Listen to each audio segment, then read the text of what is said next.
7. Oh, okay. And then, like, last night I was there at 10, because I kept running along to get our flowers.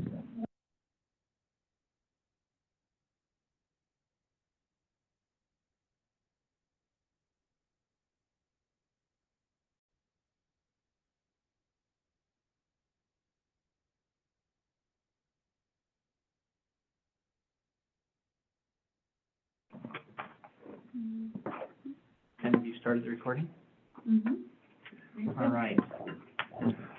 I'm going to go ahead and call to order the City Council Business Meeting of Tuesday, May 27th, 2025.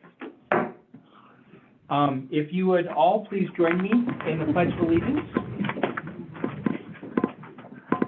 I pledge allegiance to the flag of the United States of America and to the republic for which it stands, one nation, under God, indivisible, with liberty and justice for all. Thank you. Also, if you take this moment, anybody in the chambers, if you would make sure your phones are on quiet mode, and folks that are online will allow you to control your own mute up until the point that it disrupts the meeting, at which point we'll mute people if necessary. Could I start with a roll call, please? Westwood, Here. Conley, Here. Daniel. Here. Davis, Here. Ronnie, Yes. Rude, Yes. Here. Thank you. I'll entertain a motion to accept the agenda as presented. I'll move, Go ahead. I'll move to adopt the agenda as presented. I'll second. Motion from Councilmember Conley, second from Councilmember Ronning. Any discussion? Don't think we had any surprises on there that we hadn't talked about before, so just some stuff below the fold. Hearing no discussion, let's do a roll call vote, please. Conley, Yes. Daniel. Yes. Davis, Yes. Ronnie, Yes. Rude, Yes. Ruben. Yes. All right, I'll entertain a motion for the minutes of May 13th. I move to approve the minutes of May 13th as written. Motion from Councilmember Conley, I think a second from Councilmember Daniels. Out voices. Discussion. Hearing no discussion, let's go ahead and do a roll call. Conley, Yes. Daniel. Yes. Davis, Yes. Ronnie, Yes. Rude, Yes. Ruben. Yes. All right, thank you. For mayor's report, just a heads up for council. You will remember that last week we talked about that the ballot issue initiative was going to be on the agenda this week. As I was getting ready to do that, I remembered that we require commissioner approval before those goes, and so it always makes sense to give it to them before we take action on it. No need to pass it twice. So that's delayed 2 weeks. That's because I didn't get it to them quick enough for a turnaround. So I anticipate that will be back on the agenda for next time. So Lonnie, if you'd make a note of that. This Friday and Saturday is city cleanup day, so the trailers will be down in the regular spots. Republic is going to have a list of all city residents that have a utility bill. So if you just show up and show your ID, and on that list, you're fine dropping things off. Alternatively, if you can bring, because renters don't necessarily get water bills, if you can bring a utility bill or something that shows you're within the city, there's just been a concern to make sure that gets used by city residents. So that's the checks we'll have in place this year. Good. Questions? Okay. Bank reconstruction update down on 9th, 10th. Really good first week, and then it rained and they lost access to the quarry. They had access again to that today, so the plan was that they were gonna actually have all of the riprap done by the end of the day today. I was down there midday and it looked like they were gonna make that all right, which is good because that means the flood concern is basically now addressed, and the erosion from that.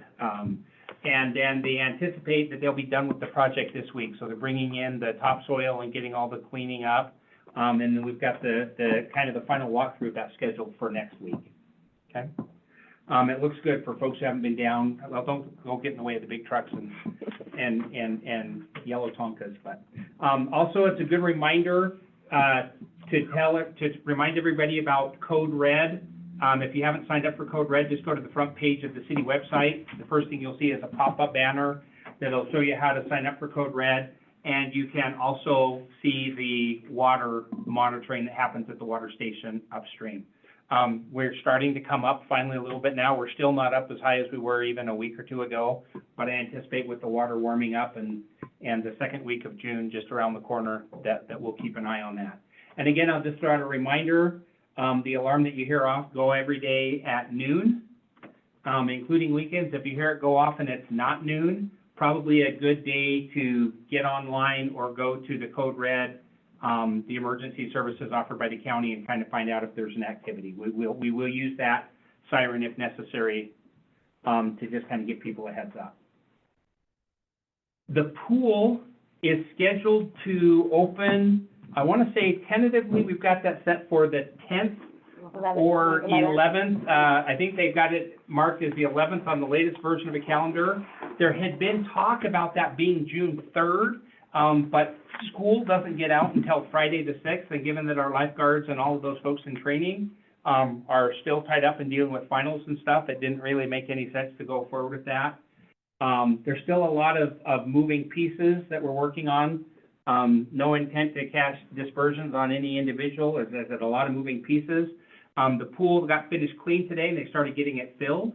They anticipate it'll be done being filled tomorrow, and the new boiler gets spun up on Thursday. So getting that ready to go in anticipation of finishing up training and having everything, again, weather dependent.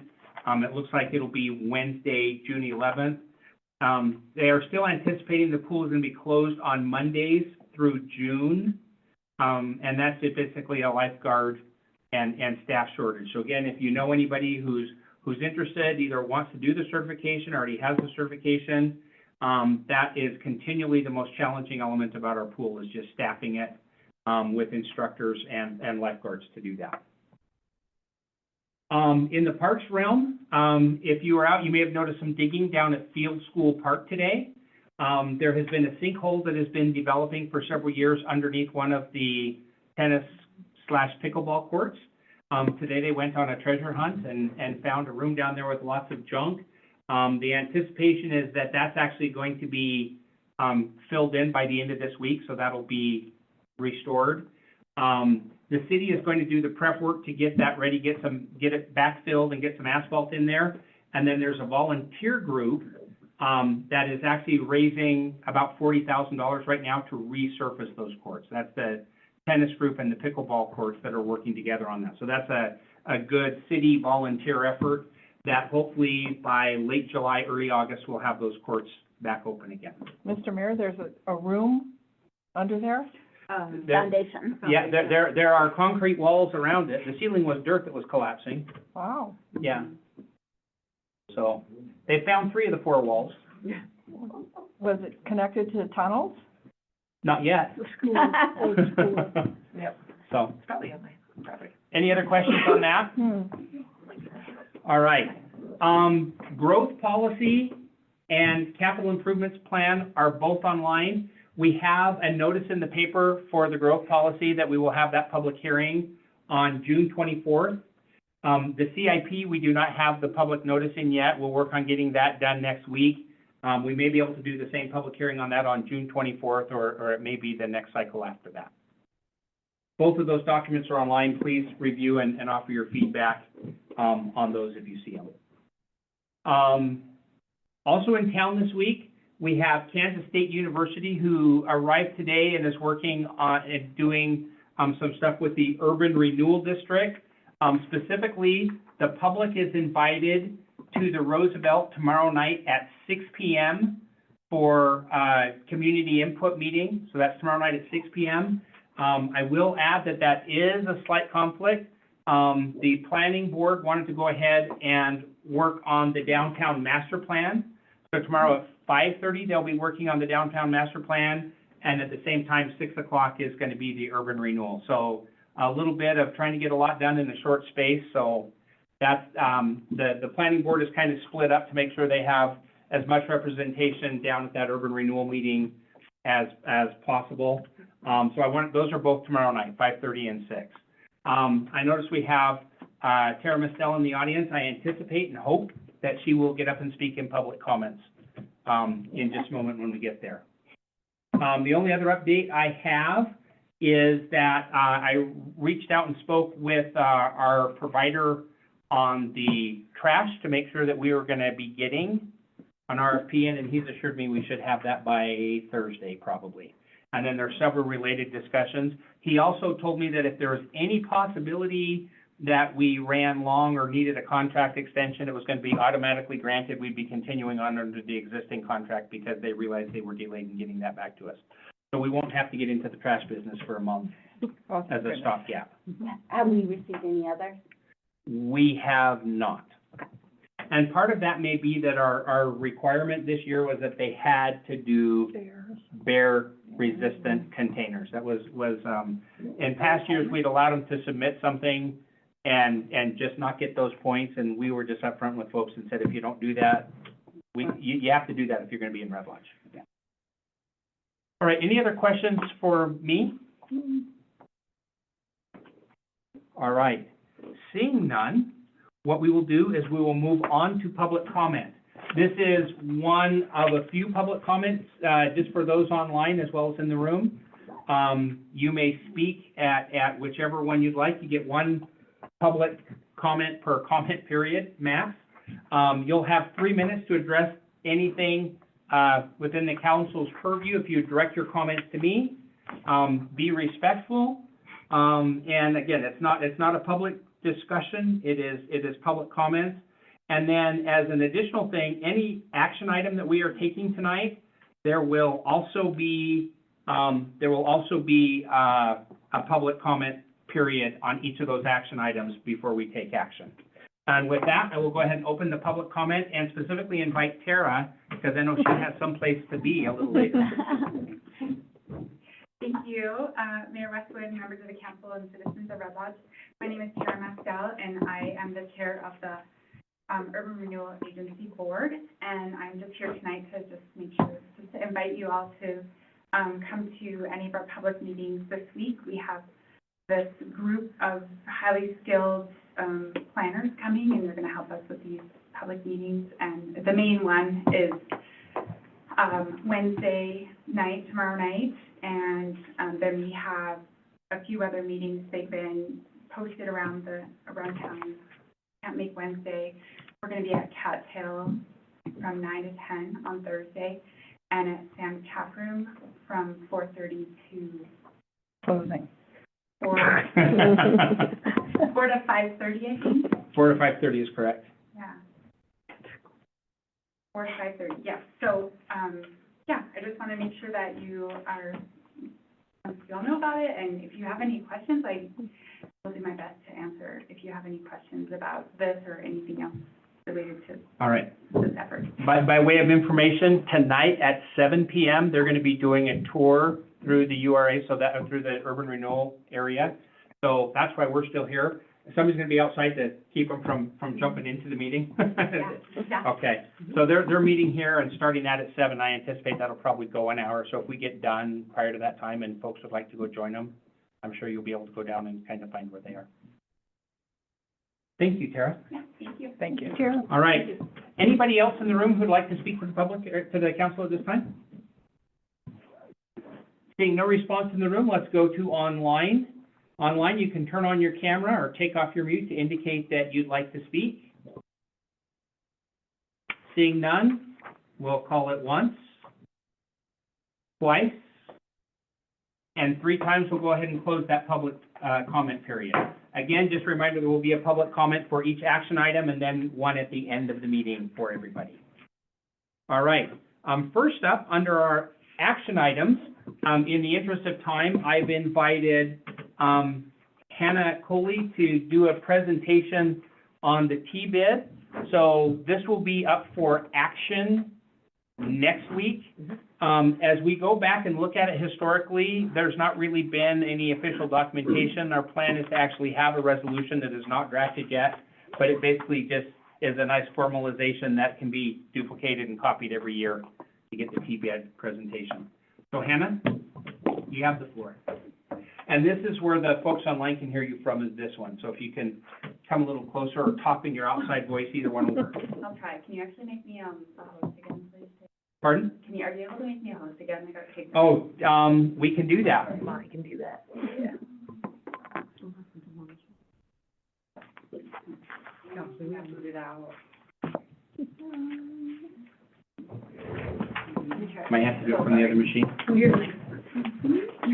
Did you close it down and it terminated the meeting? Yes.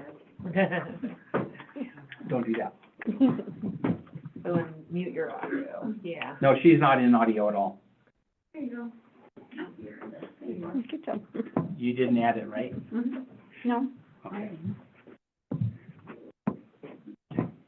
But you're gonna have to speak louder than you did a moment ago. Okay. I have done this presentation a few times now, so you guys are familiar with it, but there are some new faces in the room. So I am representing the Red Lodge Tourist Business Improvement District, otherwise known as TBID, and we are requesting approval of our 2025 and 2026 budget. Oh, that is not working. Sorry. If you go to share, you should be able to just choose like your PowerPoint too and just share that window Yeah, it'll give you options. down at the bottom. The green,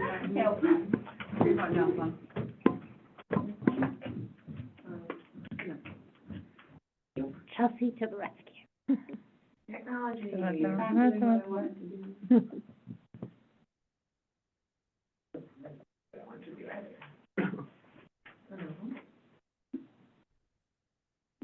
But it's not the right. Springfield and Police School is City, one of the key components that it trains women.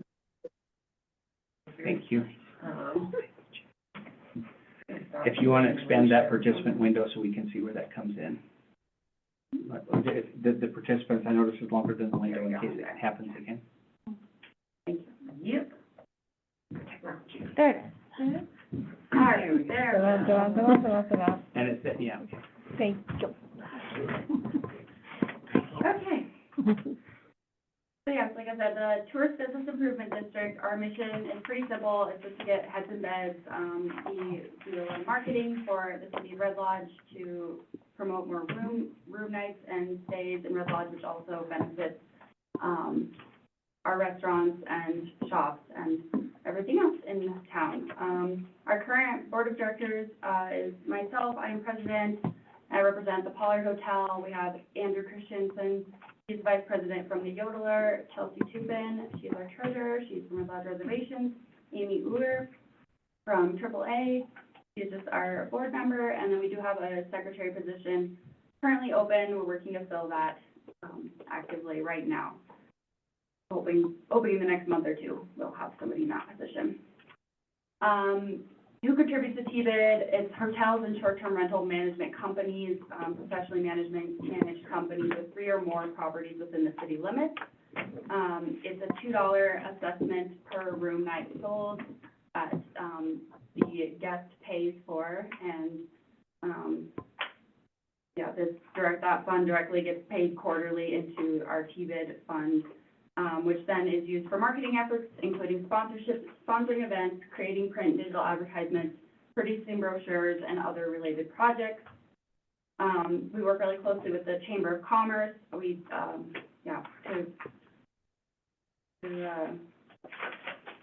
To collaborate with our marketing efforts.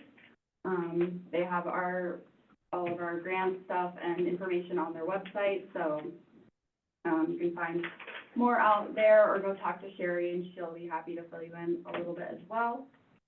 Some examples of what we funded this past year, a lot of Red Lodge events and races in the area. I think it's Montana Tour now, the Rough Cut, a lot of bike races, the Summerfest, some sporting events through the Red Lodge High School, the Renaissance Fair, the Cruise and Car Show. We kind of do everything from new events, older events, bigger events, smaller events, and we really just try to help out wherever they kind of need for their marketing efforts.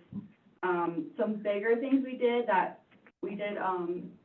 pay for this year was Placer AI, which is a location data software which is used for marketing efforts, so we can see kind of where to target our marketing, and then also use it for grants, for data, like direct data that we can use for certain things. We also did wayfinding, that was a big project that we helped fund this year, which will be breaking ground here soon, hopefully. Hannah, can I ask you a quick question? Yeah. Am I mistaken, but was that software, was it actually able to, kind of tell how many people attended some of our bigger events as well? Yeah, so they use our tracking through our cell phone, so we can actually go back, like, I think many years back prior and look and see how many people are at each specific location based on timing and locations, and kind of see what their patterns were and where they went after that event And where they came from, so we know. Right. And just for the public, it's basically opt-in applications for people over 18, that is what feeds that. And then they have algorithms in the back to fill it in beyond that. And the chamber does that, or you could do? So TBID helped pay for it with the chamber. We collaborated and split the cost on that. We just committed to 1 year for it. It is kind of an expensive program, but again, Sherry was needing some grants and didn't have the direct data, because there's a lot of events like, the rodeo sells tickets, but the Renaissance Fair, like, we don't know where everybody comes from directly, and so that will help give us just a lot more information of where people are coming from and from how far, and then, knowing kind of where to target our further future marketing plans. Thank you. Yeah. There's a lot to it. We're still learning a lot of it, but, so it's kind of new and exciting. This is our Beartooth Highway brochure that we help fund. I think we fully fund and pay for the distributing to many places across Montana, Wyoming, South Dakota, North Dakota, and they're heavily stocked at the Chamber of Commerce. Just gives people a lot of information about the town and what to do. There's some other ads that are, Jenny Zimmerman is our contract person that does all of our ad design. She does a great job. So we kind of try to do winter and summer and a little bit of everything, different kind of advertising, but you might see these in some ads around. Only one of the graphs is working, but here's our current kind of allotment of where our funds have been distributed. You can't see the previous year, but we have only made a few small shifts, which I'll kind of talk about in this slide. So our anticipated 2025-26 collections, we just have the same as last year. We were pretty on par from that, and we don't expect any major increase or decrease of that. Our rollover funds did decrease a little bit, so it brings our total to $173,556.49 for our budget. 3% of that is our admin, which is kind of like just the back end of Kobe at the chamber does that for us. Advocacy stayed the same. Advertising did decrease quite a bit this year. We decided to kind of shift funds a little bit where we saw fit. As you can see, the agency fee, we did increase the budget there. And that's just for photography, videography, any kind of that manual labor that we need done. Or that's not manual labor, but like contract work, done to get some of the projects done that we need. So we just kind of allotted some of the funds in there instead this year. Brochures were the same. Our contract services, that was actually the Placer AI. We added that into there as that was a kind of an annual service that we had committed to for the next, that comes out of our budget for next year. Our event sponsorships, we did increase out slightly. We do have some newer events that have been coming to town. We want to make sure we have enough money for, like I said, older events, but also any new events that come up that we're not anticipating. FAM tours, which is kind of a, they're kind of, what do you call them? Familiarity tour. Familiarity tour, which is kind of a, I'm trying to think of the word. You essentially get folks to come into town, show them the area, and then they generally do write-ups on your area as well. So basically show people a good time, and then they share that good time with others. Tough duty. Operating has stayed the same. Travel and meetings, we weren't fully utilizing that, so we were able to cut that down a little bit. And then our opportunity has gone down a little bit this year as well, because we did pay for the Placer AI and wayfinding. That was where that money came from last year. So, Looking at your T-bid collections, what can you say about this last year, year over year, compared to the previous year as far as heads and beds? For collections, it's pretty stable. I don't know, it's been tough. I think we rely heavily on, you know, tourist things like the mountain and, weather dependent. So I think we've definitely seen some highs and lows month to month, but I think pretty much quarterly, we've been pretty on par. We may see an increase as we might have some newer opting in this next year. That could increase our budget, but we don't want to bank on that right now. Do you have any anticipations of anything drastic to see in the upcoming year that we should be worried or aware of? I think it's hard to say at this point. From, I wouldn't say that there's anything to necessarily be concerned of. It's more so just, again, people's financial stability very much weighs in on their decision to make tourism changes or to make trips to do some of those luxury pieces. So that's always something that's concerning. But that being said, Red Lodge does hit a niche market to where we are capturing some of your discount travelers, if you will. And again, in terms of what we've seen quarterly from this year to last year, pretty consistent across the board. Third quarter was down, but we're expecting fourth quarter to be up, and not substantially down, just slightly down.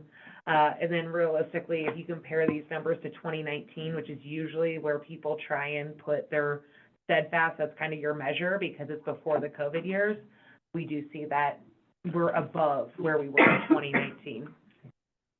The other thing I'll add, just in case, folks in the public may not be familiar with it or may have missed it, this is not taxpayer dollars. This is a self-imposed tax from those who provide, beds, and they collect it from those visiting to town. So this is not local tax dollars in any way, shape, or form. How many years has TBID been doing this? I'm gonna say 15 to 20 at least. Mm-hmm. Honestly, Patty Yeah. might know. I know, I was I think thinking she about probably got that. it set. Yeah. But quite a while. Yeah, substantial. Yeah. And- So you're able to track Actually, you know what? I can- improvements, in other words, I you can know, pull it up. the improvement, what percentage over the previous year.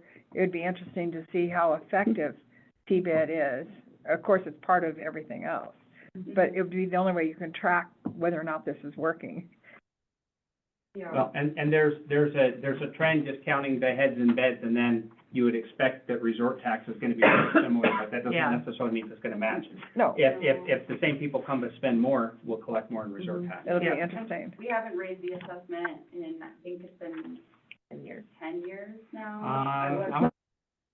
I'm $2 about 5 or 6 years ago, because I was 3 on years ago, council. because that's, I had to get that signed off. The day Yeah. council, okay, so yeah, And it's just been a few years, but like, yeah, pricing on hotels and Airbnb short-term rentals has increased, so the resort dollars have probably increased well. Has TBID been, helping with the billboard down in Laurel, or is that straight chamber, or? We do help with that. Essentially, the first year that, sorry, I'm not sure. There you go. I do the treasury, so I do the budget. Yeah. But we have been helping with that for the past 2 years. We actually put the initial kitty down to get that established, and then other businesses as well as the chamber buy in. So we paid the initial first half along with the chamber, and then rodeo, ski area, they have the opportunity to opt in to use that and use that space while also paying for it. We have not had to make any payments on it this year as it's been booked out, but we have put in and contributed for it, and we still budget for that each year just in case someone doesn't penny up.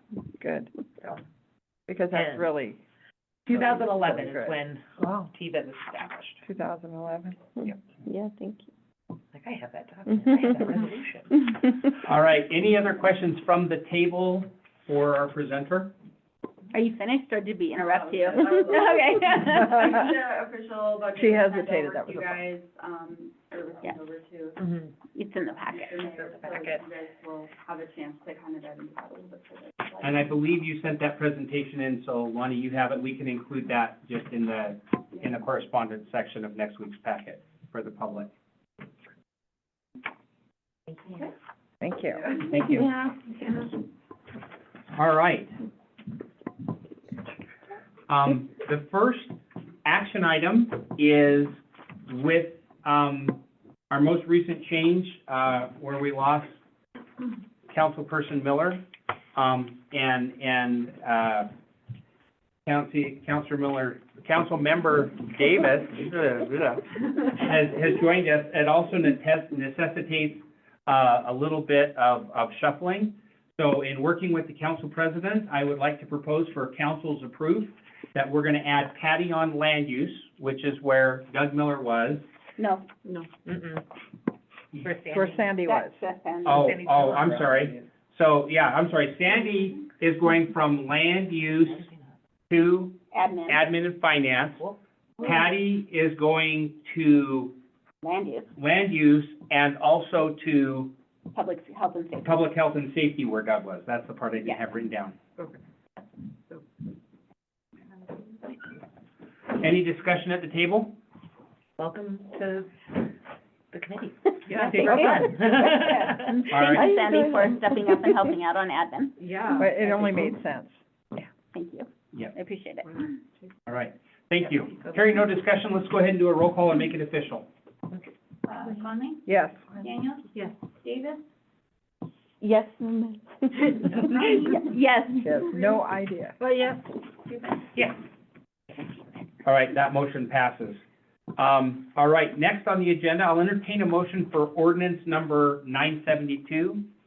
And whoever is motioning that, if you would make sure to specify as you read it out that this is the public hearing and second reading. Ordinance 972, establish a process for marijuana businesses. Let me get the full, apologies, it snuck up on me. I know. An ordinance of the city of Red Lodge, Montana, establishing the process for marijuana businesses within the city of Red Lodge and adding chapter 5 marijuana businesses in Title 4 of the Red Lodge Municipal Code. Second hearing. Second hearing. Second hearing, I was right. I'll All right. Thank you. So what we'll do is we'll do some discussion at the table, then we will open the public hearing after the public has had a chance to understand the question, then we'll bring it back to the table. So any conversation at the table before we go to public hearing? I think we covered this pretty well over the last couple of weeks. Does anyone have any further questions? Can you give us just a quick summary for the public that may not have been here last time? Sure. Quick summary of this is the marijuana business, were established here in the past couple of years, but unfortunately, some of that process of what happens when a business were to transfer and how that application process looks was not really completed or included. And then also, we needed to codify the ordinance and the process. So that is what this is doing. It's also making sure that we are covering what we need to cover for state law. All right. Any further discussion at the table before we open the public hearing? All right, we'll go ahead and open the public hearing. This is the opportunity for anybody in the room or online to address their comments for 3 minutes to the chair. Looking to the room. Seeing nothing in the room, go to online. Not seeing any unmutes or cameras online, so we'll go once, twice, 3 times. We'll go ahead and close the public hearing on that. Thank you very much.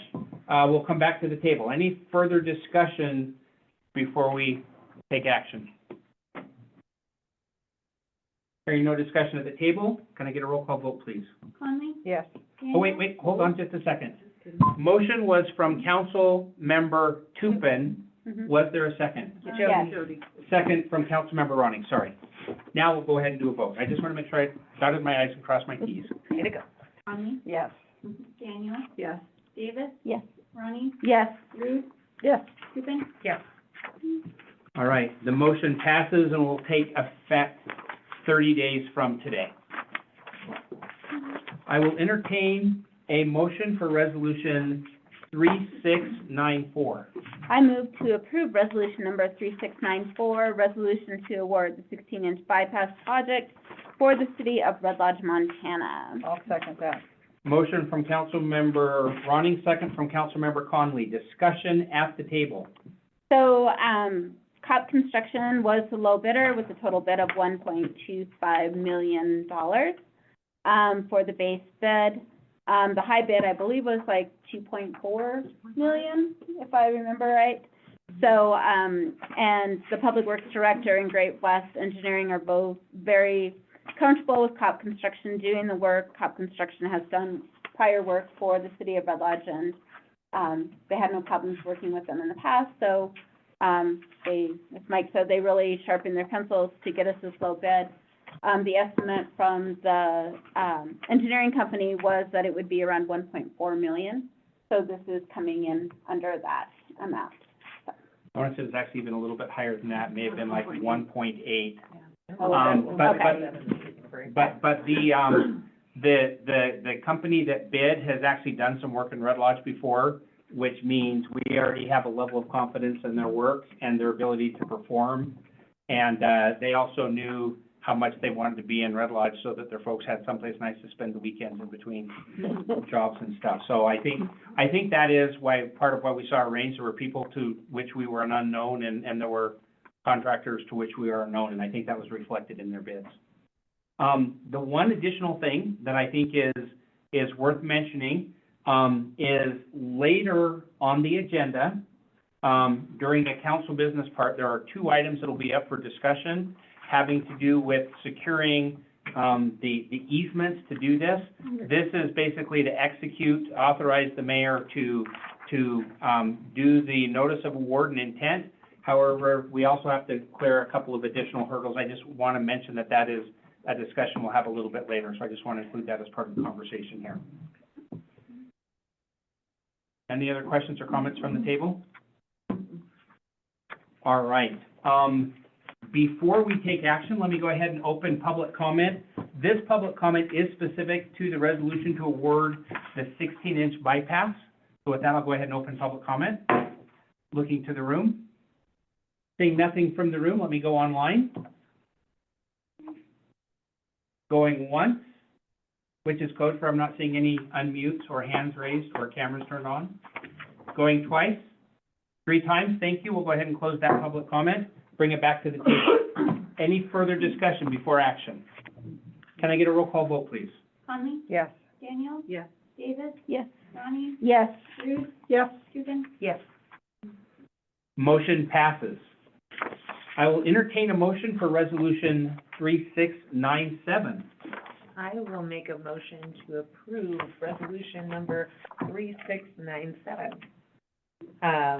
With this, a resolution of the City Council of the City of Red Lodge, Montana, for additional provisions for permitted use of Pride Park. I will second. I have a motion from Councilmember Tupin, a second from Councilmember Daniels. Discussion at the table.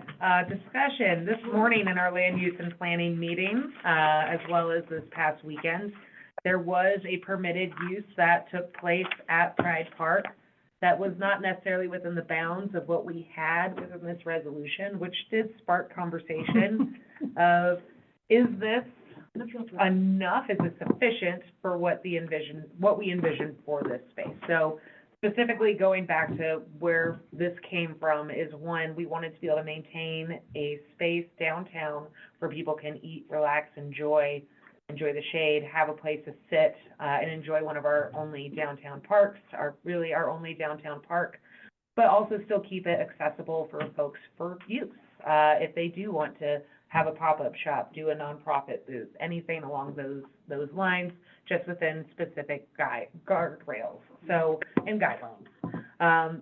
So going back through and having a conversation with Brian Hanna and doing a little field trip, reviewing some of the photos, we did come to a conclusion, and we had the discussion of changing it from a permitted use will be restricted to a 10-foot by 10-foot space to that permitted use will be restricted to a space designated by the city,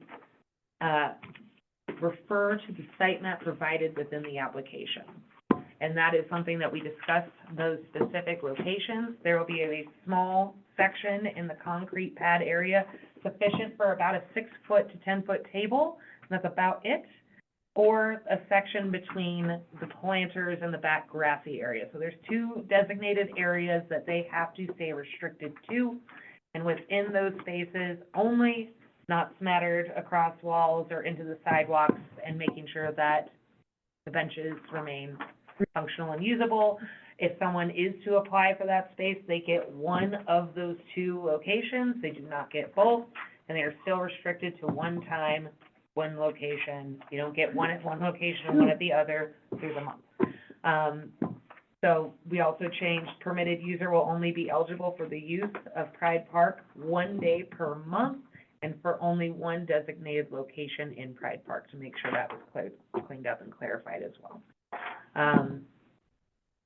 So one thing we do not have is a map at this point for the actual designated locations. So we do have essentially a plan, and Brian Hanna has agreed to that plan and agreed to these locations. We've cited those out. If the council would prefer to push this to our next meeting, to where we can actually have a map to review, we can do so, or we can move forward with this as amended. Do you have a copy of the updated wording that can be shared with everybody here? I can share this with everybody here, I just did not get to it. So we don't have a hard copy. Correct. Personally, I would move to, Move it. table this until the next meeting, And so that's- that we have a clean resolution and a copy of the map. Totally fine. I have a motion to postpone action I would for second that. 1 week from Councilmember Ronning and a second from Conley. Councilmember Conley. Discussion on the motion. Chelsea, what happened at this event that precipitated this conversation? So Which essentially time? what had happened Would you like to was, what had happened is, again, this person that had permitted use, they got that permitted use before this resolution is passed, but they got it with a conditional use of the space. So they were told that, you know, you can't block walkways, you can't block benches, which technically they didn't. But they also were well outside of the bounds of a 10-foot by 10-foot location. There was a couple of boats out on the grassy areas. There were, skis propped up against planters. There was another boat propped up. There's just a lot of stuff all throughout the over park. the park. It was a really great opportunity for council and to get feedback from the community, and for council to go look at it and say, our overall goal of this was to prevent the feeling that Pride Park was being taken over and that sprawl was taking over the park. So that's, and there's lots of pictures available, and I can share the collection that I got on Saturday on vacation. But yeah, so it was just kind of the goal. Everybody agreed on what the goal was and thought they just wanted to refine the language to help make sure that goal was met. Essentially, as well, Brian Hanna, the one who has to enforce this goal, did not feel that this provided enough clarification, yeah. Yeah. So we wanted to make So- sure that the city staff had what they needed to be able to enforce, as well as still providing opportunity for others. If- Yes, Jody? If we get, an application in the meantime, between now and 2 weeks from now, will Brian feel comfortable saying, this is council's intent at this, or this is the land use and planning Yeah. committee's intent at this time, and will most likely be approved by council, and they need to, These are the conditions. That information has been shared, and in fairness, we felt we had shared the resolution intent as we were going. And as Councilmember Tupin mentioned, there was some agreement about, are the benches available or not available? People could go in and sit down, but they felt, you know, they had something right in their face. They couldn't take their stroller with them if they had a stroller, or a so. wheelchair. So it just, so there was some things that said, now that we're into it, let's do some fine tuning before we finalize Okay, it. but it's my understanding that we have an application for, one Saturday every month up until September, from the art Oh, walk. right, and that's already been submitted. Yep. So the application is in, but it hasn't been approved I yet. don't know that. No, it has been approved, but it has been approved with an understanding that there may be some conditions that will be approved that they need to abide by. I Okay. will offer that how they've expressed to use it is not in conflict I understand. and anybody who is not happy with those terms will be happy to withdraw their application, and we'll give them their money that they All but put their down, $25. except for the $25 for processing. But we have done our best to communicate to folks the Okay. status, and everybody, and I might add, just to be perfectly clear, the vendor that had the space, this weekend was more than accommodating, over the top. They said, tell us what to do, rearrange this. They basically just said, you spell it out, and we'll do that. And we said, that's enough, thank you. But it was, I said, it was a good conversation starter at a very good time, so. Are you good with all that? Yeah. Okay. No, So I- if we made a motion to So table this? There is a motion to table this And a to second. a date certain, which will be, June, this wasn't part of the motion, but I'm gonna assume that the motioner intended To the next, to City include that council to be meeting? June 10th. yes. June 10th. So the motion to table until June 10th has been made and seconded. Is there any further discussion on the motion to table? All right, can I get a vote, please? Conley? Yes. Daniel? Yes. Davis? Yes. Lonnie? Yes. Ruth? Yes. Susan? Yes. All right, thank you. I might add, from the mayor's position, it was an absolutely delightful process to attend this morning. I got to observe differing viewpoints, come and respectfully discuss and go. It was a delight. It was the process working the way it was supposed to. So I will just add that from my perspective, it was fun and reaffirmed my confidence in local government. So thank you all. And we got to go on a field trip, Yes. even if we didn't get ice cream. Next time. All right. I will entertain a motion for resolution 3699.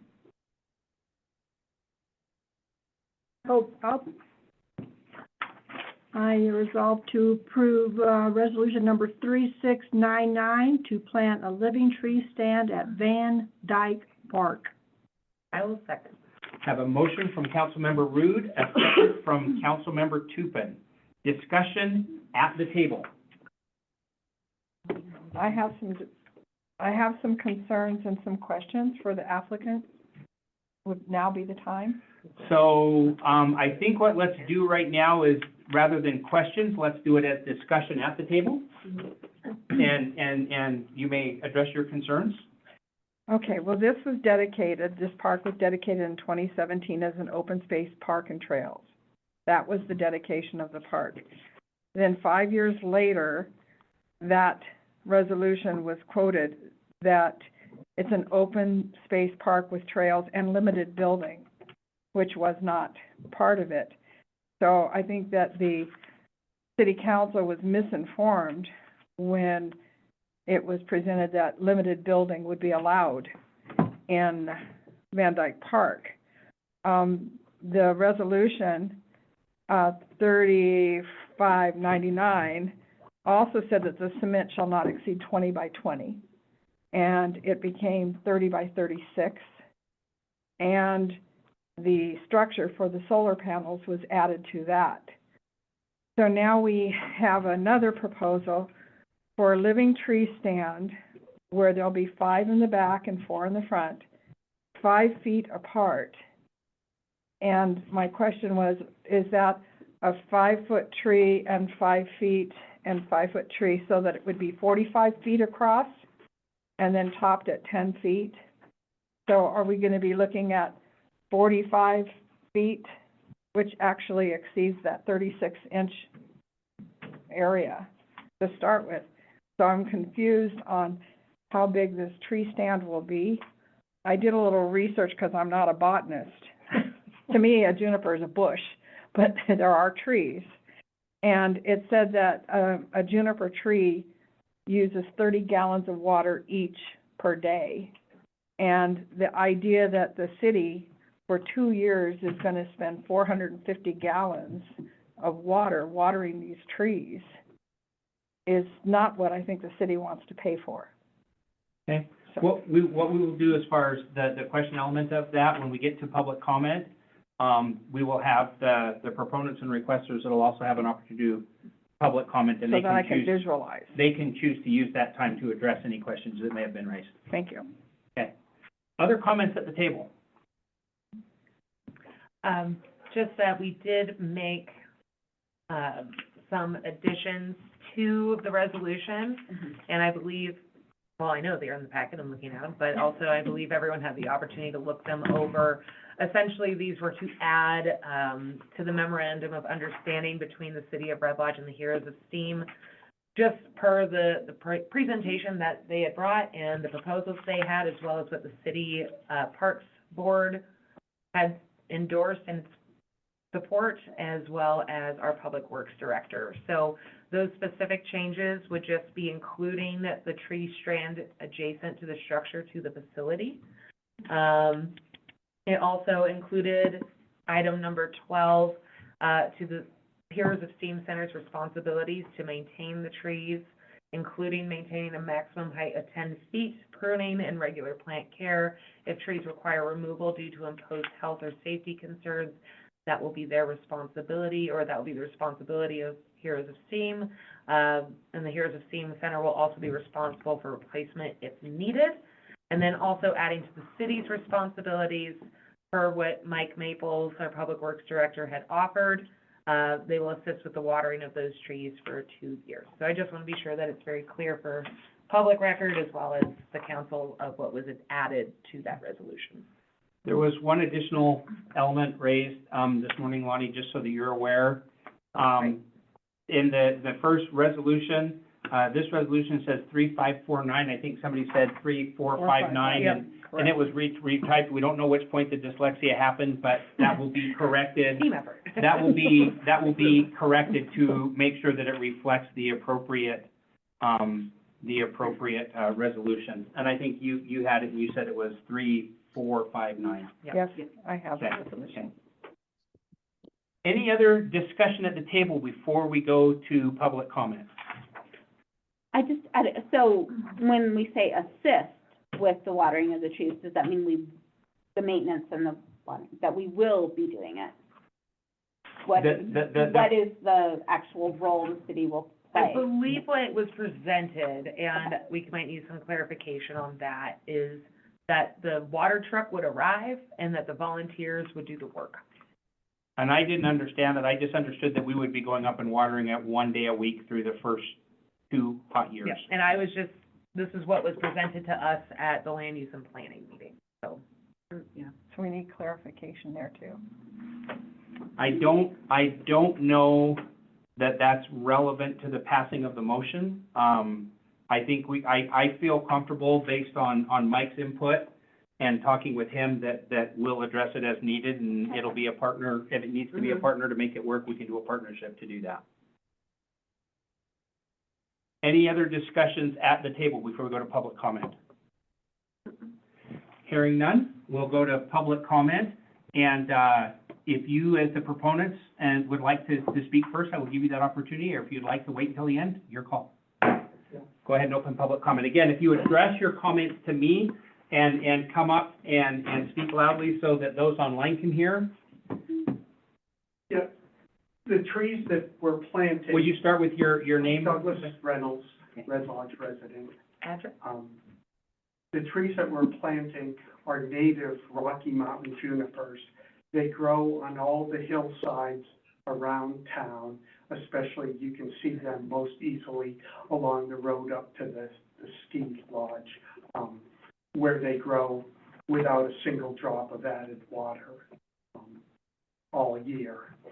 Most of the watering that we would propose would be during the initial year of planting in order to help them get established. But after that, they are deer resistant, wind resistant, and can live without any additional water in the area. They're already doing that, and those are the trees that we're proposing to plant.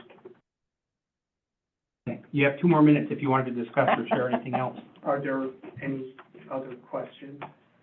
Well, you said that you were gonna leave 5 feet between them, so you're gonna put a tree that's how wide? And then 5 feet, and then, Yeah.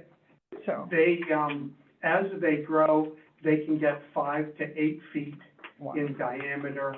The nursery recommends 5 or 6 feet apart, and of course, we want them to grow together in order to form an effective light barrier. Doug, is that 5 feet from the center of one trunk to the center of the next trunk? Yes, from the center of the trunk. Okay. Right, and the foliage, as they mature, can get 8 feet wide, which would make them overlap a little bit, but they're perfectly able to survive at that kind of distance. So they'd be 25 feet, But maybe. the measurements, if you look at the diagrams we proposed, the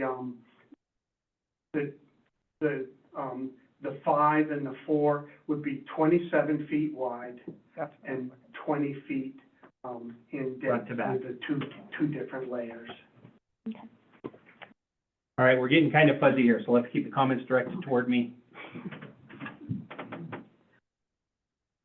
Doug, thank you. All right, other comments from the room?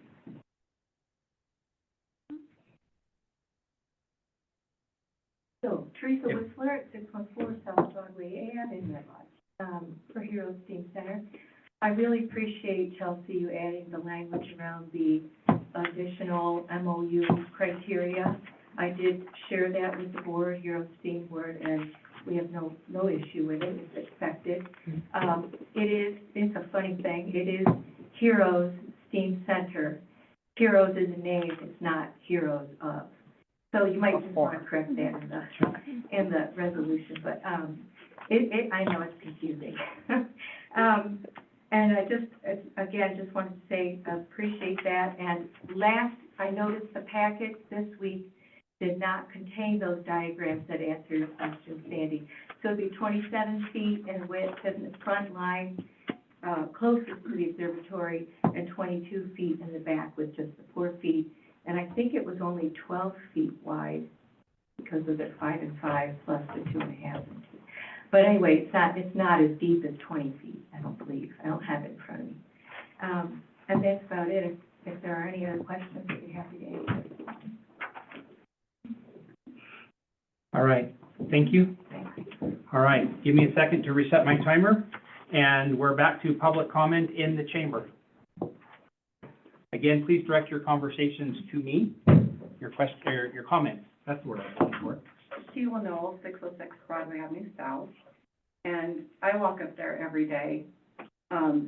I feel that these buildings and the additional solar array that was added up there, and that it's huge.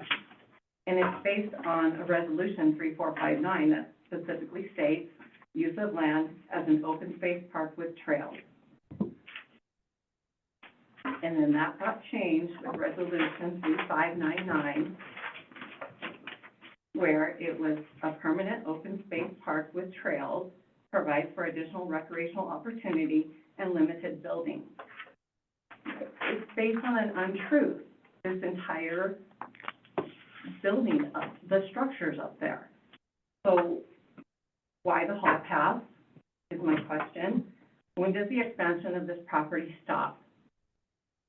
What's going to be the next thing? A parking lot up there? If it becomes busy? That's my question. It's based on an untruth, and I just think it's wrong for them to be allowed to keep making this thing bigger. And it's not what the initial intent was from resolution 3459.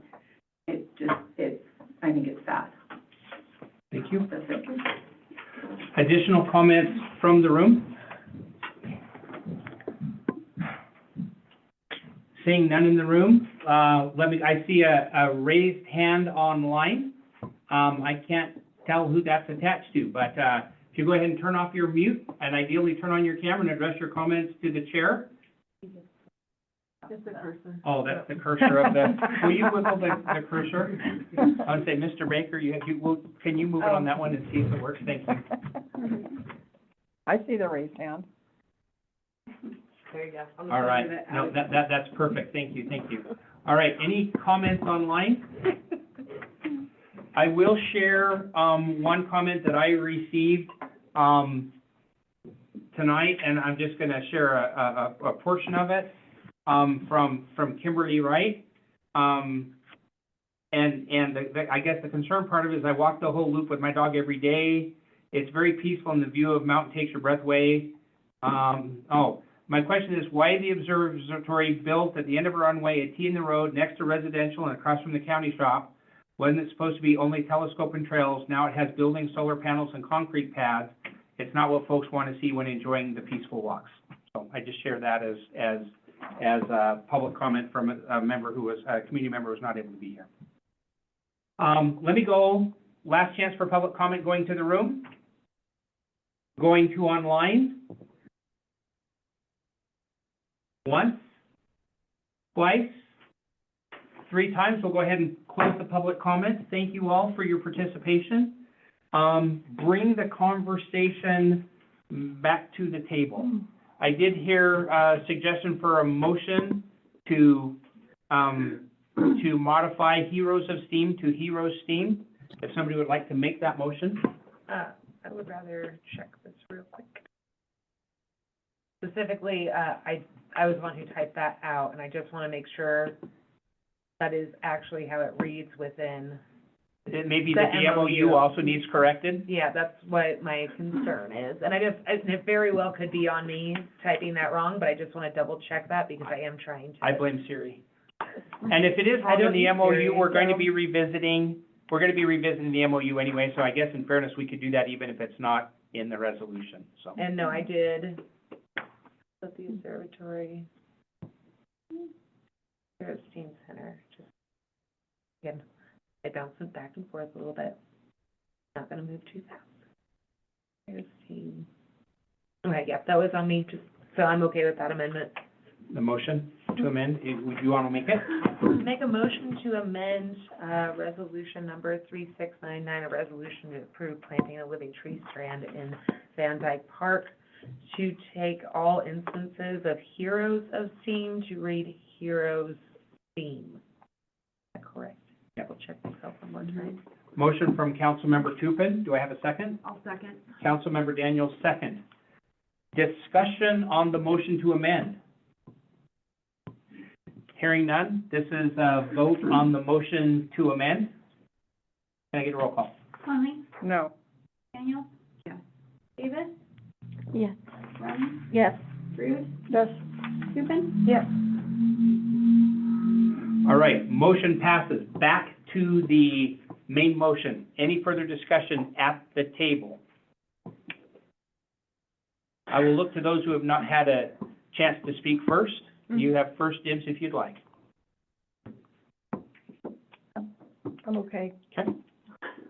All right, kind of the Aristotle approach. Nobody speaks twice until everybody's spoken once, so I just want to make sure I give you that opportunity. All right. So I just have a comment. I mean, I absolutely understand where, the people who have spoken tonight, what they're talking about.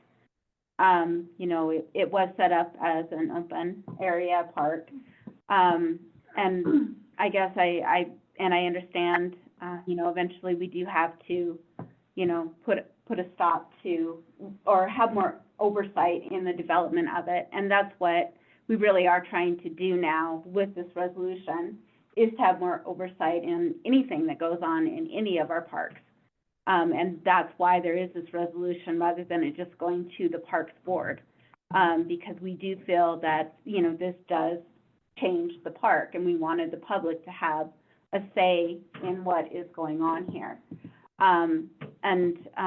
That being said, I personally, I guess, don't have an issue with it being trees that are being planted. You know, I probably would definitely have an issue if it were the building expanding or possibly, you know, a park, you know, some other type of unnatural type thing being built up there in addition to what's already there. So I just kind of want to make that point that we really are trying to create a process for the future when something like this comes up, that there are steps that have to be taken, and it has to be in the public eye, and people have to be able to have their say in what's going on in our public parks, so. Any other comments at the table?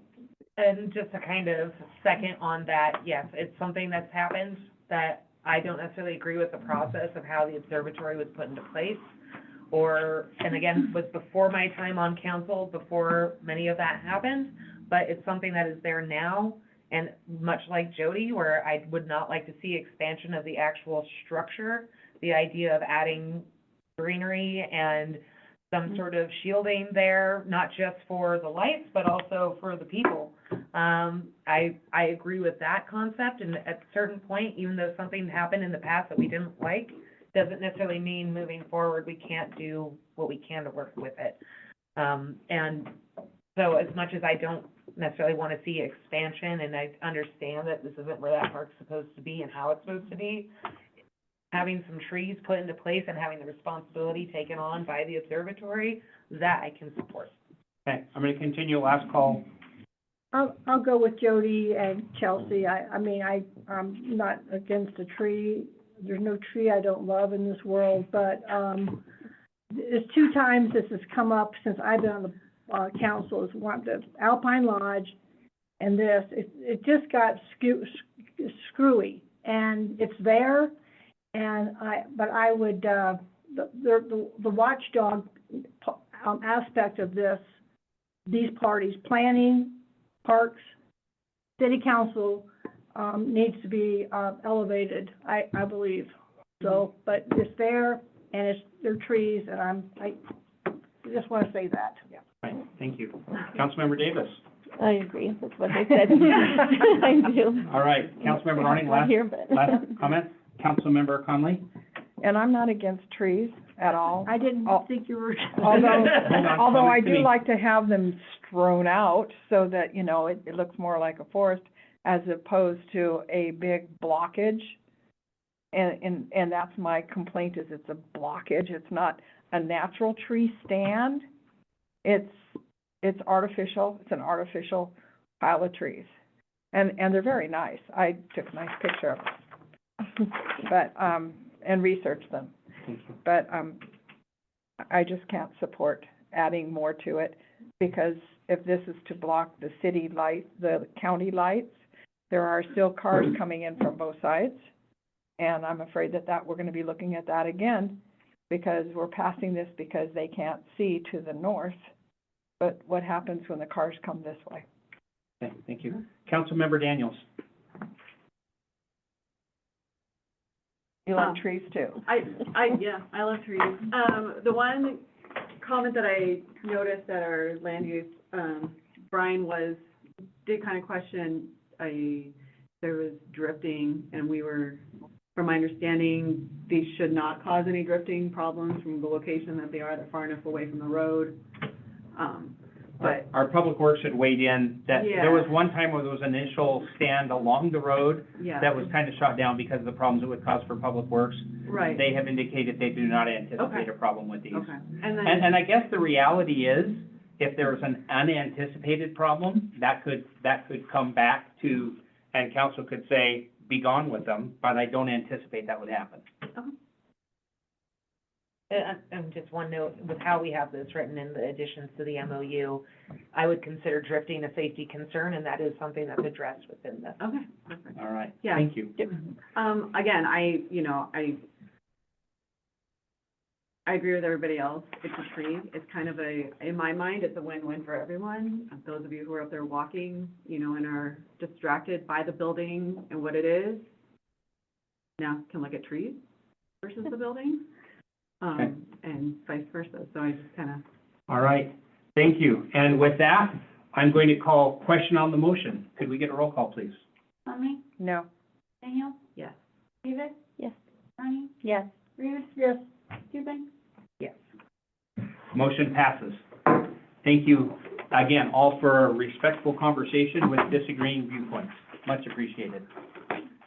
All right, with that, we are done with the action portion of our meeting, and we will move into the other council business, which is the opportunity that council has to discuss things in the future, which is part of how we keep the action portion civil. Great comment.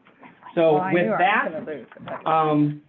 we will start with, public health and safety, and I will look to Committee Chair Conley to lead that discussion. Yes, so ordinance 941, that is the, ordinance that requires dumpsters to have lids. We discussed it very briefly, that we were happy with what we had already. And, so now, And the mayor jumped in and said he wanted to invite the FWP Bear folks in to get their sign off on and it that's before we exactly took what he action. did.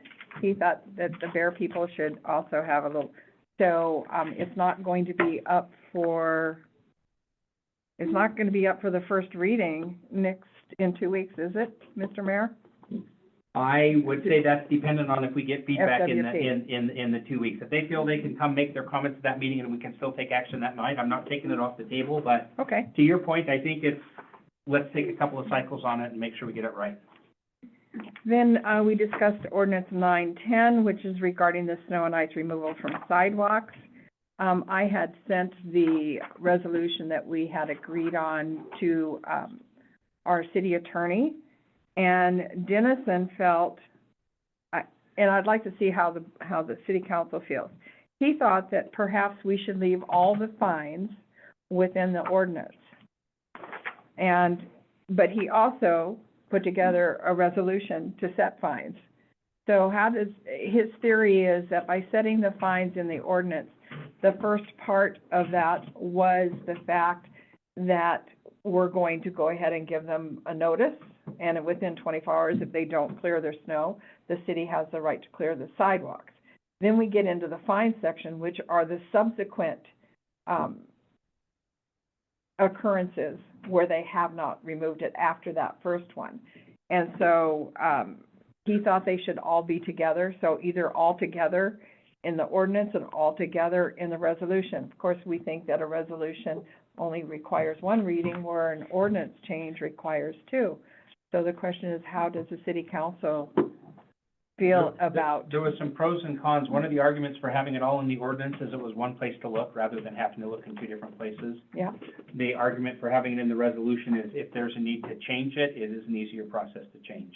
But he said from a legal standpoint, he thought either option was valid, and it was just council's preference.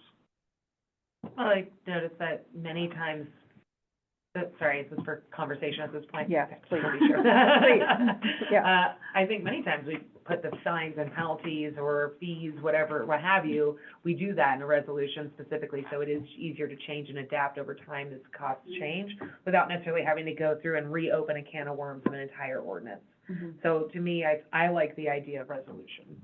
Yeah, and we have started consistently doing that. Yeah. I understand Dennison, I read that email from Dennison, and he was basically saying these type of fines don't typically change like other, fees, city fees may, Mhm. because it's an actual fine. And the highest fine that the city can impose anyway is a $500 fine. A municipality can only, that's the top. But here I see our top fine is 200, so.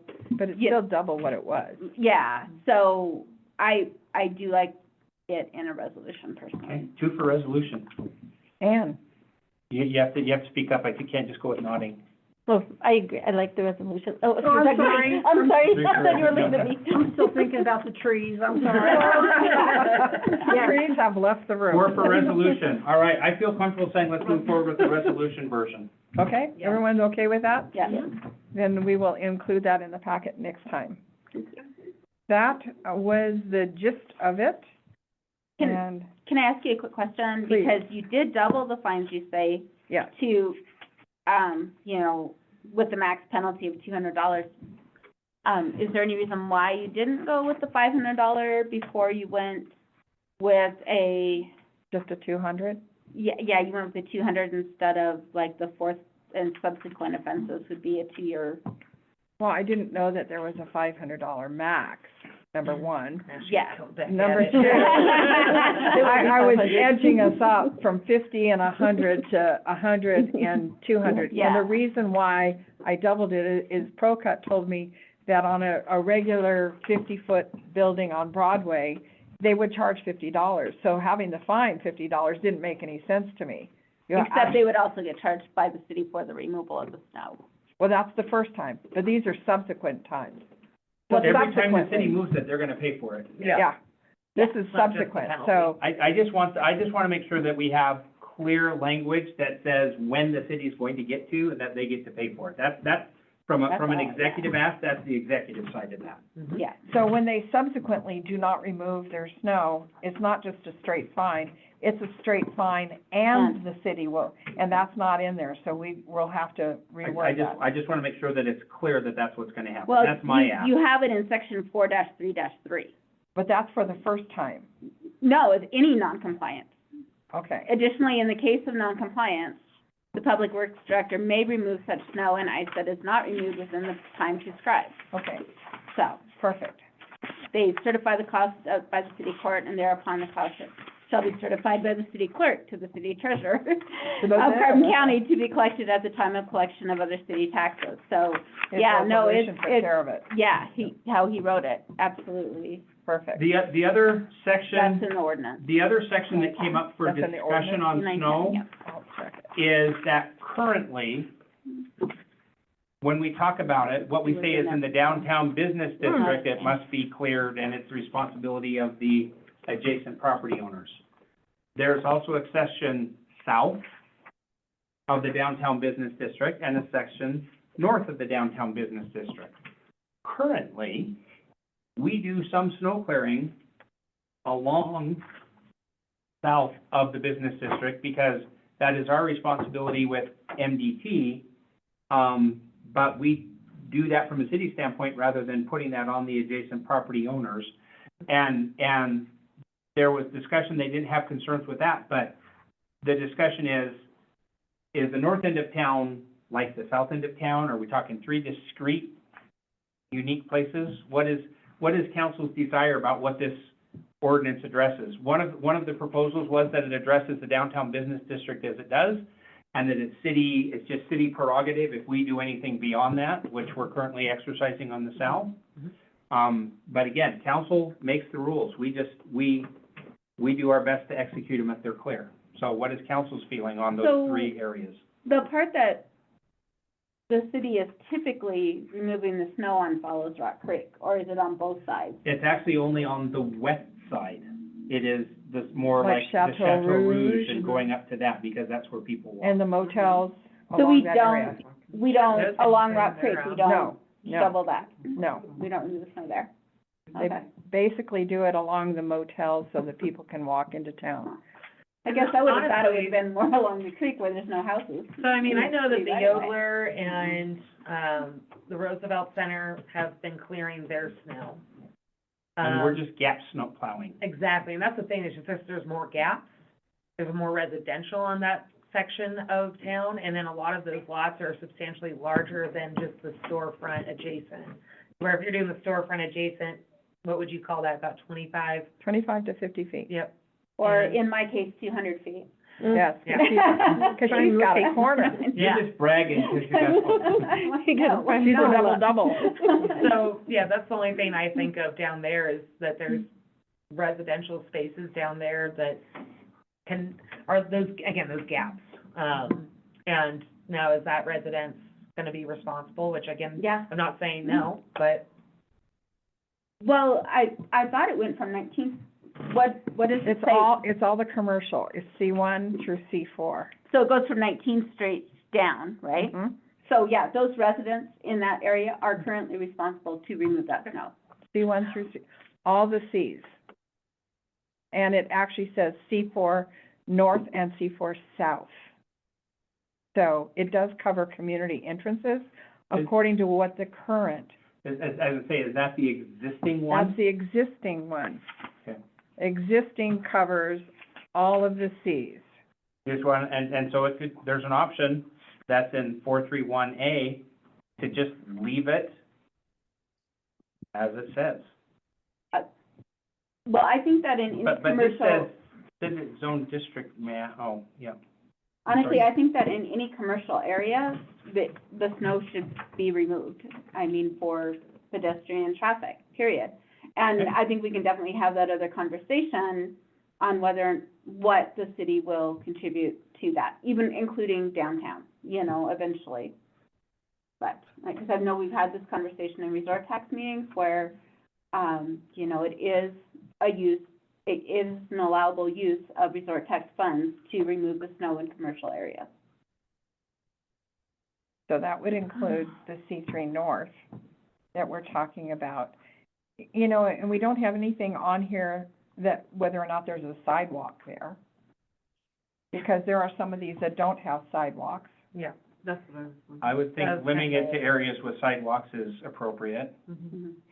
And we are sooner or later gonna get sidewalks from the roundabout north. And I haven't looked at the plan recently, but isn't it only gonna be on the west side of the highway? Might be the Or east, Broadway? but yeah, Oh. I'd have to look. It's not gonna be on both sides. I don't think it was anticipated to be. But I know it's gonna be in front of the golf course, so it's gotta be on the west side. Sure. So it will continue from the hospital all the way down, past Sam's. That would make my sense. So Because for Sam's this, was for this approved. part of the discussion, I think what I've heard from the table, somebody correct me if I'm capturing this wrong, is all commercial is That's what it included, currently says. limited to those areas that have sidewalks. Question on that, just for point of clarification. What about driveways and entryways along those lines?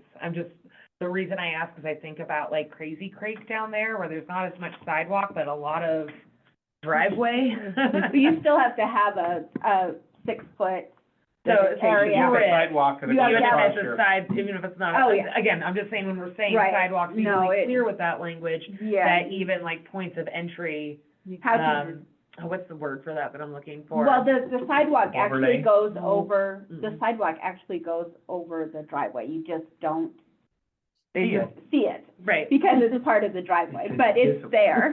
right. I mean, the still sidewalk a has the dedicated. right, it's still a dedicated line. That still has to be cleared. And I think it says in there, I don't remember, is it 6 feet? Has to be It was cleared or is it 5. 5 feet? it was Okay. 5 feet. Okay. So you Okay, do have- so. That was the only thing I look for a point of clarification, because And you could again, add that, if a driveway goes over a sidewalk or through a sidewalk, you still have to continue that 5-foot strip. well, yeah, I just think about like, again, I'm pretty sure just right there in front of Crazy Creek, there's not really much in the way of sidewalk at all. It's mostly just an ingress. Mhm. So, Any further discussions or suggestions or requests to see in the snow moving forward?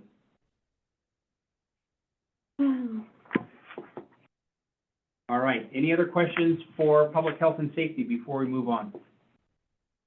Only other comment is that we are, believe it or not, still working on the animal ordinance. And, Dennison has been very, helpful with that.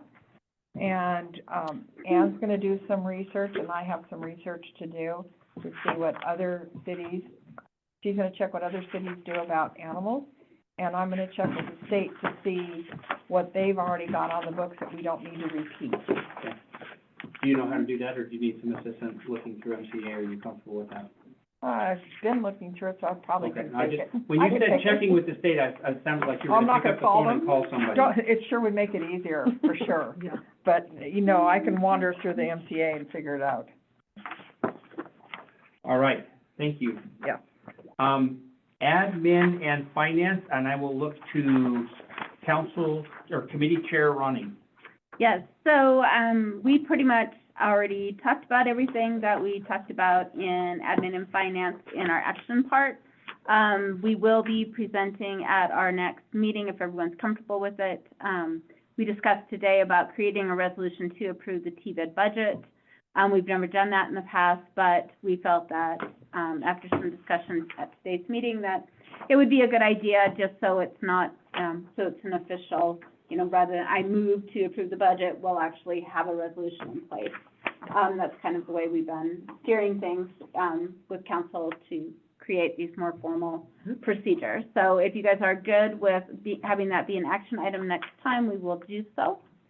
And then, the other thing that we, discussed, we started our line by line, page by page, review of the budget. We almost made it through the general fund, at this last meeting, and we will continue doing that.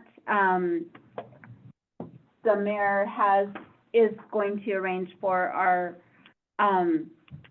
budget, Department heads. department heads to, present to council their budgets and, the justification, how they've spent their money, things that they've accomplished with that money, and, what they need to continue to do their jobs in the way that we've asked them to do it, or we've asked the mayor to ask them to do it. Anything else from anyone that I might have asked? Just action on the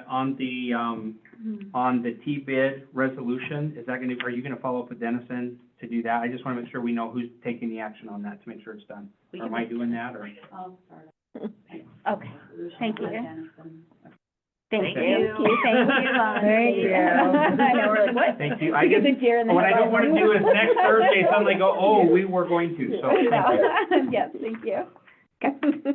That's it from admin and finance. All right. Let's go to land use and planning, and for that, I will look to Committee Chair Tupin. Yeah, so we, again, covered a majority of what we discussed today in land use and planning. Got to go on our field trip. Thank you very much for the feedback, and again, we'll try and, I actually did already send out that resolution to everyone. Yeah, I just saw it. And, so you have a chance to review it, and then, again, we'll try and get a map drafted up. I did just hear back from Mike Maples, where he's actually gonna have a pretty thorough map by Friday, so I can do some really realistic doodles this time. But that will be up for action next go, and then otherwise, again, we'll have the growth policy coming to the table, and I'm just gonna look to Dave. We are going to have that the first meeting in June or the second meeting in June? I know we're doing the public hearing the second It's meeting. one and the same, so One and the we'll same. do the public hearing and the voting on it Okay, at the second meeting in June, and that has already been posted and is published. okay. Again, I know I say it every week, broken record, but please look at that if you have not already. Spend some time in it. And again, just really remember that this is a document to for the future of Red Lodge. So I just think that it's really important because it does weigh heavily on a lot of decisions throughout the community. So, It is the guiding document for all zoning. yep, which is very important. So again, really highly recommend that you look at it if you haven't. Again, feedback, either have it ready for that public hearing or have it in writing or bring it to the table and, I would say if you could bring that in 2 weeks would be even. If there's Yeah. sections that you're like, strike that and replace it with this, Mhm. we're gonna be stepping on toes, so make sure it's well documented so it doesn't feel half-baked as we Yep. do that. So yeah, those kinds of recommendations or just opinions would be super helpful. I will say it's well done. Great West did a wonderful job with putting that together, and WWC, but also Great West. There's both parties involved. Mixing me up with all these damn planners, but, also the planning board across the board did a very thorough job. Again, same as we do our budget line item by line item is literally line item by line item of that growth policy, so. And same with the downtown plan, which is next up, kids, and it's a very fun one, so. And how do, okay. And, yes, go ahead. How do we share our comments or input? Are we allowed to just email it to one person, or do we So, bring it in 2 weeks? You could bring it in 2 weeks. What I would say at this point is that you should probably share that with land use and planning, which you're on. So the only thing to be careful of is if there's ever a time when there's more than 3 people on the email, don't, because then it becomes an electronic discussion. So what you can do is with land use and planning, or if it needs to something that's an information blast, you can reach out and Lonnie can help provide guidance, but basically you send it blind copy so nobody can respond. Information sharing is allowed, back and forth is not. Conversation. Okay, thank you for Okay, clarifying. and if you have questions, you can reach out to Lonnie, you can reach out to me, or you can reach out to council president. Any of those three, probably in almost reverse order, but yeah, but start with the council president, but any of us are happy to help. Thank you.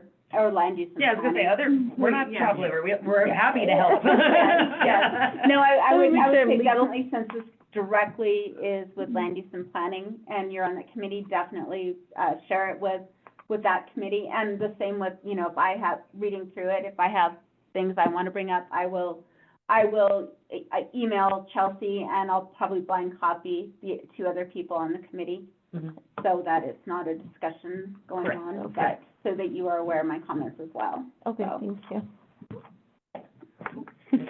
All right, anything else for land use and planning? Yep. All right, so last we will go to Public Works, and for that, we will turn to Committee Chair Ronnie. So we have, on Public Works, we have a couple of things up for discussion tonight, so we'll just hit those first. Resolution number 3698, a resolution to grant approval for property acquisition, discussion. Mayor, Oh, thank you. Do you want me to speak to those? I would love you Oh. to speak. I was looking at the Public Works agenda, and we failed to put 2 things that are on the discussion part. One of them is the buy-sell agreement with the numbers filled in that we have talked to in the past, which has the cost of that acquisition for the piece of land. Now, just for the record, this ties back to the 16-inch bypass project that we authorized me to move forward with the bid award earlier. But before the project can proceed, we still have to secure, an easement to work on that land. We have been in conversation for a couple of months, as you guys have seen in the packet with that buy-sell agreement. We did get those numbers filled in, per request, and part of it was because there was a survey that we were waiting on, and there was also an appraisal that was done within the last year. That appraisal within the last year, put that at a very precise amount of what we can offer per square foot to do that. That is the preferred course forward, because it feels like we're not muscling or buffaloing or forcing somebody in there. This is basically a road that for decades has been a road with public utilities underneath it. And so that buy-sell agreement has that, I'm just looking for the amount, as $8,472.10. And that's not a random number, that is a very mathematical number that we can go to the voters of Red Lodge and the MCA and say why we did that. At this point in time, the landowner is pursuing their option. You will see in there, there's an option that says that if they want to get another appraisal, as long as it's a certified appraisal, they're happy to do that, in which case we're happy to swap out those numbers. If it does, this basically says the new one would control. I'm content with going up the higher of those two because we can justify and document that. But there is a second resolution that's in there that basically if it's not moving forward, what we do is we go to a judge and basically get an injunction that says, yes, we can continue, we can go ahead and put in that public project in the space that's a road. And the attorney is fairly confident we can get that, but it's one of those things that if I'm gonna go take legal action, if I'm gonna instigate legal action on the course of the city, I'm gonna feel a whole lot more comfortable with council's approval to do that. And just so you know, there's, I think it's a Montana law that if there's been a road in place for so many years, regardless of whose property it's on or infringes on, it's, what did they call it? Prescripted. A prescriptive easement, yeah. And so that means that easement will continue. And the chances are probably 99% that the judge will say that's what this is, and you will be able to continue that easement. Yep. But I appreciate, the city and the mayor trying to make things right with this property owner now that it's been found that the road is on top of someone else's And land. that property owner did come into my office and was questioning this, and I tried to stop her because she was trying to compare it to other things, and I think that she had actually asked one of the brokers in my office to do a comparative market analysis on it. But I think that, I like that it was a licensed appraiser, not a licensed real estate broker. Right. Yep. And if she just had this appraisal done a year ago, Within the last year, yeah, it is still effective, prices haven't changed, yeah. so. So again, it's just, I have a responsibility, if we didn't take that action and we ended up, it was mentioned earlier that we got a really favorable bid on that project. If we lose the ability to move forward with that project this year, because we haven't made every effort to do that, my fear is that may be a couple $100,000 more, from the residents in future years. So like I said, I feel we have a responsibility. I absolutely felt like my preferred option is to work in a cooperative. I'm happy to acquire an easement or acquire that property, to do that. But if it feels like we're not moving and we're just spinning our wheels, it was time to put Plan B in place. So I'd like to have that. My goal is that what we'll do is we'll just have the buy-sell in 2 weeks when we get together and discuss. But if we don't, then we have the Plan B and we'll get it in front of the judge. So we don't lose our $1.25 million. And it goes up the to goal is 1.8. the hope is, and in reality, a judge would have to offer that injunction within a couple of weeks for us to move forward. But there's a reasonable likelihood that we could get that. And again, I think that the city is being very reasonable with I that think so, too. landowner. And I appreciate from the council perspective as well as the citizens' perspective for having the number in the buy-sell and not just Yeah. agreeing to a blank check. Yeah.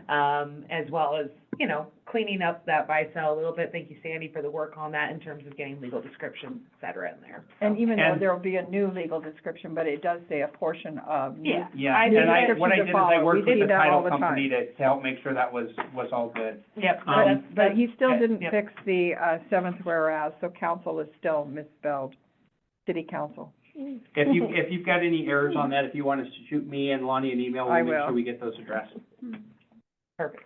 Yeah. But yes, just thank you for the due diligence. Okay. Okay, So I'm doing my darndest. is everyone ready, if everything moves forward as planned, to have one or both of those? One or the other. One or the Equal. other in the action? Yeah. Yeah. For next time, okay, thank you. Okay, are you finished talking to us? If you would like me to be done, I'm done. No, okay. The other thing, that we will be, discussing, bringing up is ordinance number 835 amended, amending chapter 10 of the city code regarding sprinkling meters. Currently, people had the ability to buy a second meter that would only measure the water used for irrigating their lawns. So they'd have two meters, one for their home, for water and sewer, you know, and then the other one just measured separately, like their outside tap, Yep. so that they weren't being charged for the, sewer on that, because it was irrigation and would go into the ground. Yep. What they are planning on doing, is this in the packet? Yeah. Okay, so what they are planning on doing is using an average, for the future, the average rate, let me find here's my, I just need to find my, No, It was, so the purpose, you want Yeah. that one? yeah, I just was gonna find the actual, the language that, Yeah. that he used. Do you want the big They're copy? doing away with the secondary wastewater meters, so we're canceling that out. And what they're going to do, where is it? On 30. isn't it right Thank here? you. Yes. So for the purpose of fairly estimating residential irrigation usage in the summer months, an average usage of wastewater consumption for the billing cycle, September 19th through June 19th, will be used as a baseline, and it'll calculate those wastewater bills generated for the billing cycles of June 19th through September 19th, when you would typically be watering your lawn. So I think I really appreciate, the thoughtfulness that's gone into this. It's always been an issue in the summertime. If you didn't have this separate wastewater, irrigation meter, you know, you could have, you know, $200, $300 water bills, $400 water bills. Yeah. Especially if you're in, like, up at the golf course where it's required to keep your lawn green, things Yeah. like that. And then down in town, people just stop watering, and it's awful Fire looking and a fire hazard, What dry. sort of heartburn would there be if we changed June 19th to May 19th? Nope. Nope. That's right. Sorry. Water in their lawns in Not June. happening. Because of the way the billing cycles work. Okay. So that's why we did the June 19th. As Okay. opposed So to it's- June first. It's the billing cycle. Nope. And realistically, I mean, that makes Oh, sense is the too. June 19th, that's not watering to June 19th, that's the billing cycle day. For May. You're paying for May. and Billing So people start, cycles. yeah, so June 19th, Really yeah, good actually. part of yeah. lawn right now. We just got that, like. Okay, that's what I was going for. Okay, Yeah. and then in this provision here, I know. just so everyone is aware, and Mike is gonna try to get the numbers, but there's a buyback feature in here, like if you just got your irrigation meter within the last 2 years, that meter still has use to the city, it hasn't completely depreciated out, and the city would like to buy those meters back at a prorated amount. But we need to find out, number one, how many there actually are, because since COVID happened, we had a real shortage of them. Oh, yeah. And, they're just now getting it so that Mike, I think he said he's getting like 25 meters a month for projects and stuff like that. He's like getting the max amount now that he can, where before we weren't getting any. Yep. But it's kind of more of a good faith, you know, these people spent the money on these meters and now they're useless, so. Yep. But he only wants to go back 3 years. So he's going to find out exactly potentially how many of those are. Because in there, he was going to have, the city wouldn't go take those off. You need a licensed plumber to do that. But we had discussed having the city pay for that plumber to go and take those off as well. But he's gonna find out what that cost is for us as well, so. And in fairness, when I had reached out, to the front office that had put this together, it just said there, and I said, this needs to be clear, is there the city or is there the property owners? The version they sent back was the property owners, but Mike's thinking was it was the city. Yeah. And Councilmember Ronning raised the point, if we buy a new meter for $350 and we spend $200 for a plumber to get it out, And we- then what we don't want to do is spend $500 to get A $300 meter. to get a $300 meter used Yeah. and have it make sense that's there, Right, so. and then to, our public works, to Mr. Maple's point of view, he was like, it's also kind of a good faith thing that, you know, they bought this meter and now we just made it obsolete. Right. Yeah. Yeah. So they can't continue using their meters? Oh, no, well, it doesn't provide any value. They could leave the meter there and it does nothing. They're gonna but- go but into They're gonna, the- their meter, it's gonna be cheaper by not having it there than having it there. They're just not gonna read it. We're gonna eliminate that system within the city, so. Yeah, 'cause currently, those meters, those irrigation meters, are set up separately in our system. And so we're not gonna be reading them, so it doesn't Those matter. will be Yeah. eliminated out of our. I didn't know if they were gonna make a choice and say, oh, No. you know, No, I I'm know, doing better. I asked that same question, and like, Well, no. I do they better if I won't, just so. look at their meter, you know? So I guess with that added, this is a change to an ordinance, so it's gonna require 2 readings. We will have, those numbers by the next, How many meters are out there? how many meters are out there, And what the the costs is. are to change it. So we will know after our Public Works meeting exactly how that will read, and we will be presenting that to council that night. But would you be ready to vote on it, depending on what those answers are? If we can get the documents updated in time to be in packet, are you okay taking action in 2 weeks for the first of 2 readings? Yeah. Okay. With 2 As long as readings, we I have the feel numbers. comfortable with that. As long as we don't have it, like, a bunch of issues Changes. pop up in the next week. All I can think of would be, the only difference is going to be who's paying for the plumber. Right. Yeah. Is it gonna be the city, or is it gonna be the people? If Right. it costs, Yeah, and $300 for a plumber to go out and take it out, we're Yeah. probably not gonna be okay with Right, it. And it or might we not- find a plumber who gives us, a cost deal. to remove Just- X amount. And the reality is, if they're taking it out, I don't know that this needs to say that it has to be done by a certified plumber. If the city's doing it, we will do it with a certified plumber, and we will cover the cost. If they're doing it, and they're comfortable doing it their own and saying, here's my meter, give me my money. just from, I mean, I would probably want that meter to come out from a certified plumber, just in case. I mean, I don't wanna be hitting it with. No, we have Right. to accept the meter in a usable condition. That's- Right, we yeah. have- Out of That's a- curiosity, then, we're just gonna buy the meter, but not all the plumbing that had to be installed, No. Right, no, just That'd the be- meter. so that people would, So that's And another, the meters, the yeah. meters new are $370, Yeah, no, I would like to see some numbers before I'm willing to vote on this for sure. Okay. But we can bring those numbers back. It's Yeah, just I, whatever and it- question. I'm just putting that Yeah, kind of like, and we hey, can before I always move, put it up for I action. want a and number. then We can- table it. And we can always table it if Totally, we end up exactly, with that's some new questions. totally fine. Just, And honestly, if he's only going back 3 years, we haven't done that many irrigation. We think it's That's, less than 10. that's what Yeah, he's gonna less than find out. 10. Councilmember Oh. Davis. we're not gonna buy Question. older ones? Yeah, I was just gonna ask how the outreach would be to those people who have the meters to get the word out that this buyback option, is it just through city council and us? Well, we can send letters out with that, Okay, once we have that. yeah, Yeah. just so they know. So it's The mayor would have this is an to- option. It doesn't affect everybody that has irrigation. Yeah. yeah, I was gonna It's say, like everyone 10 needs people. to Irrigation know meter from that. 10 years ago.